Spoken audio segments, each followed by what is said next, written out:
Breaking news here on Martyn Lucas Investor. The day has come.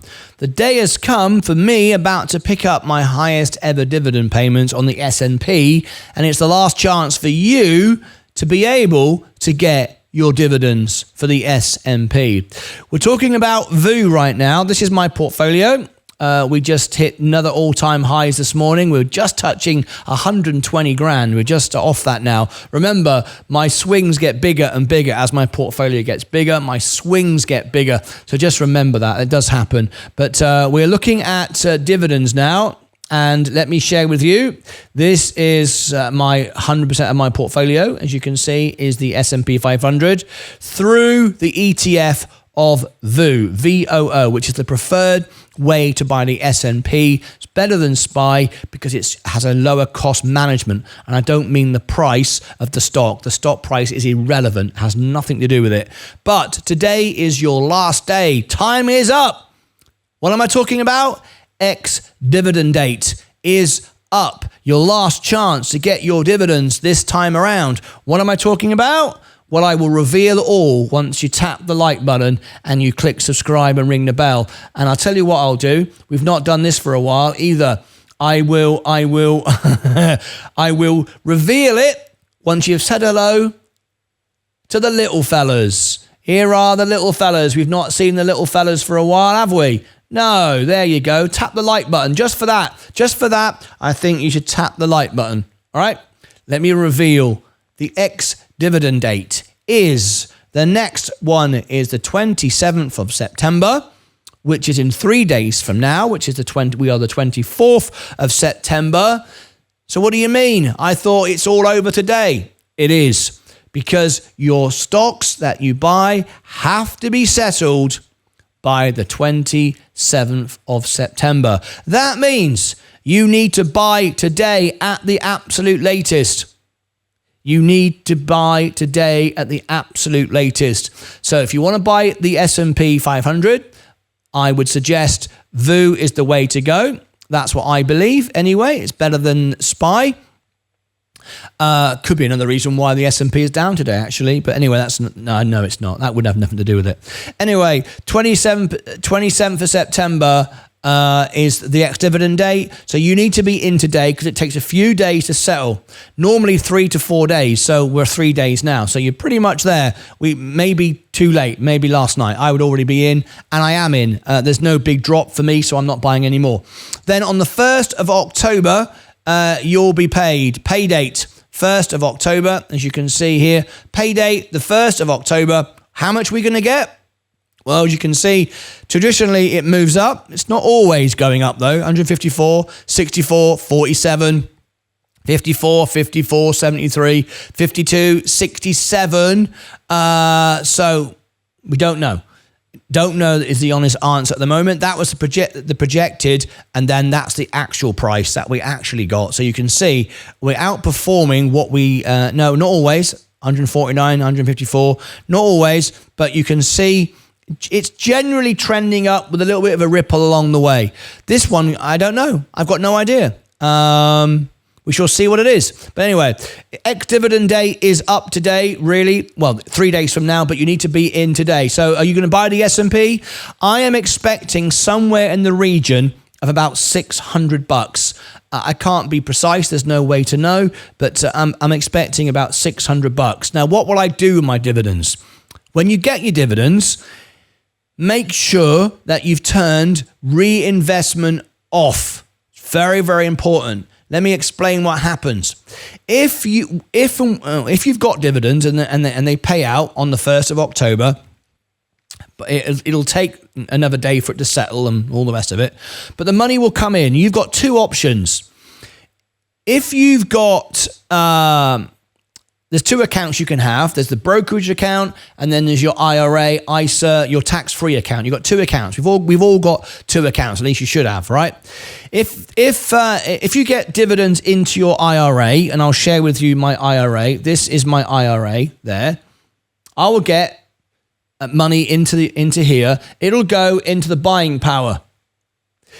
If you've got auto reinvest your dividends, it'll automatically purchase VU in my case, again, it'll just buy it. Wherever it is, whatever price it is, it will buy it. That's the lazy way. That's the man sat on the beach paying no attention to their stocks. Don't do that. I don't do that. So in a week from now, there'll be some money in the buying power added to the 1 cent. All right. I will then have it in there. It will sit there in cash. It'll be a tax-free event.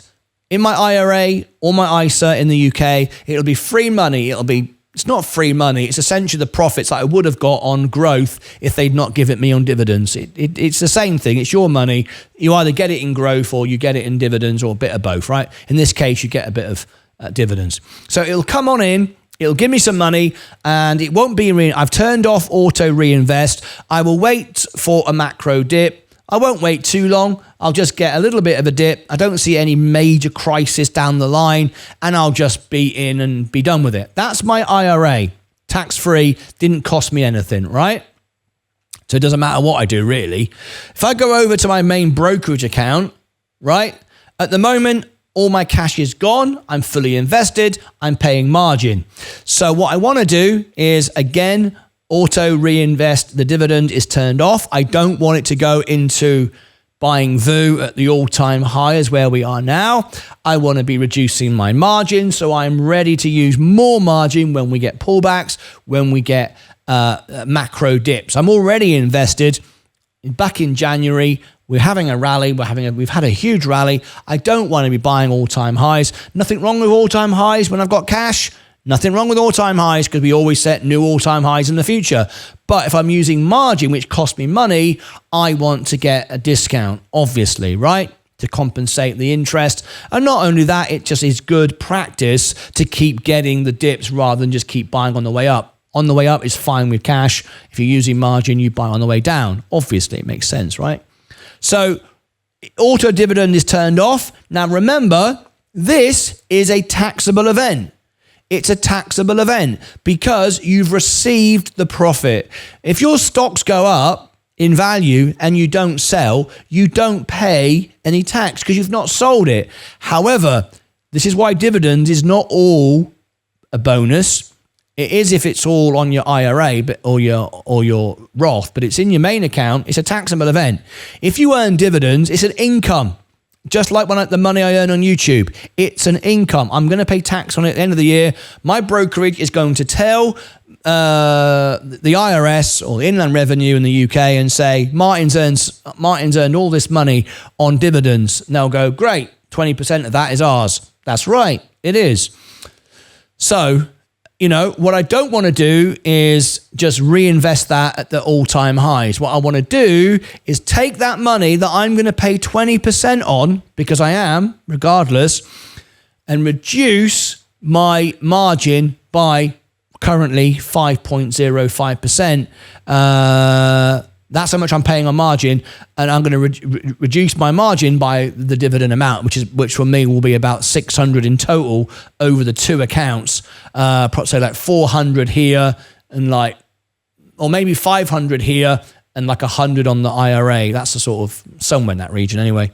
So I will reduce my margin because that's taxable money. It cost me 20% to receive it, and I'm using it to reduce margin, to reduce expenses. So I'm saving, all right? I'm saving money with that. If I just buy the all-time high and it was reinvested, I'm buying at an all-time high when I don't need to do that. I can buy lower, but also I'm not reducing the margin, am I? I want to reduce the margin with the dividends. That way it compensates what I'm paying in taxes to receive that money. Does that make sense? Okay, that's my strategy. That's the dividend payments about to come up. So if you want to get VU, not the S&P generally, because SPY might have a different date. I don't know what SPY's date is. I haven't looked.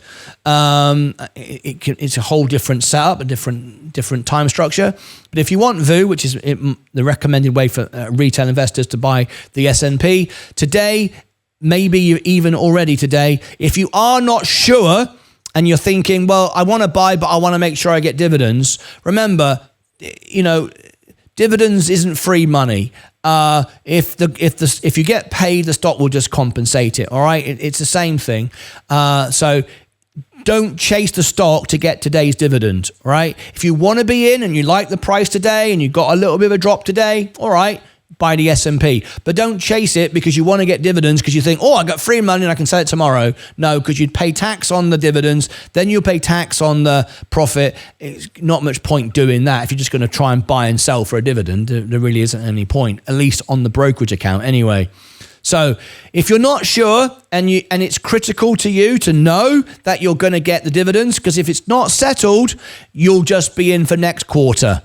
Next quarter, you'll get dividends, but you won't this quarter.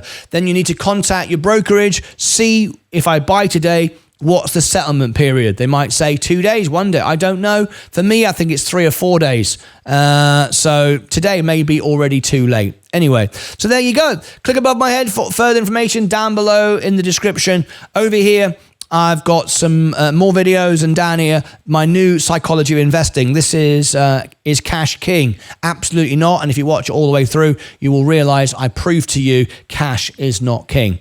All right, until next time, as always, take care of yourselves and each other.